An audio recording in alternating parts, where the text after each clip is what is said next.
थाना युवकों को थर्ड डिग्री अभियोग तेबे पुलिस निस्तुक माड़े युवक गुरुतर परिवार लोकों को न जणाई युवकों को मेडिकल को स्थानांतर। जाजपुर जिला बालीचंद्रपुर थाना युवकों को थर्ड डिग्री दि जाने एक सांघातिक अभियोग आसी। सूचना अनुसार एक केस रे संपृक्ति नहीं अणका पंचायत महिपुर गाँव रवींद्र मल्लिक को पुलिस थर्ड डिग्री माड़ मारी अभियोग होईछि। आ पुलिस माड़े रवींद्र गुरुतर होते गुरुतर अवस्था कटक स्थानांतर कर परिवार को एने कौन सूचना दि जाने अभियोग होइतिला। आ मेडिकल रवींद्रंकर चिकित्सा चली।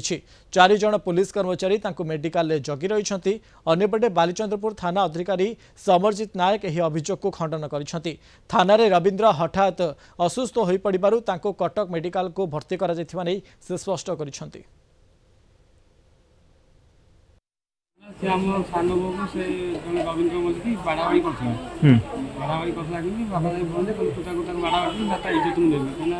मो स्त्री से कम से पुलिस वाला से रिक्स ने मो स्त्री जो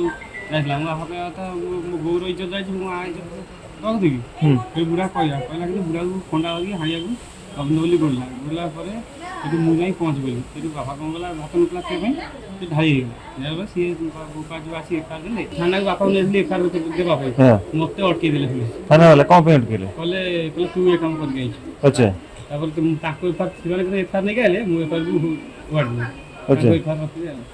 ए बड़ा बड़ा बड़ी के दंगा करछो। अच्छा दंगा करके लास्ट दुनिया कथा कहले तू ये काम करछु मानने पड़िबो नहीं सिंपल नुहे। अभियुक्त से गोटे केस अभियुक्त थिला असुस्थ होला ताको मेडिकल ट्रीटमेंट कराउची से सुस्थ अछि ता सहित परिवार लोक समस्त अछंती से निजे भी कथा होचंती आपण माने कथा ही परिबे थाना रो सीसीटीवी फुटेज भी देखि परिबे एवरीथिंग इज ओपन। एगुड़ा जो कहते जी भी कहते बाहर कहते ठीक नहीं जेहेतु असुस्थ है डाक्तरखाना नहीं परिवार लोक जनाई एवरीथिंग इन ट्रीटमेंट रेकर्ड अच्छी बाकी जो कहते ये मैंने सीसीटीवी फुटेज देखिपारती एवरीथिंग ओपन किसी लोचा नहीं कि आप चाहते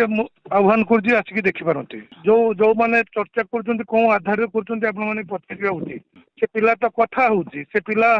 सहित तो समस्ते कथा होती से गोटे केस गरम पानी ढाला आसला असुस्थ है ट्रीटमेंट आम प्राथमिक ट्रीटमेंट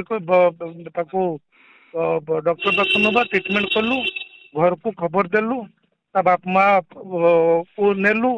बापा माँ भाई भौणी स्त्री समस्ते अच्छा आज्ञा हाँ भित्तिहीन आप सीसीटीवी फुटेज भी देखिपारे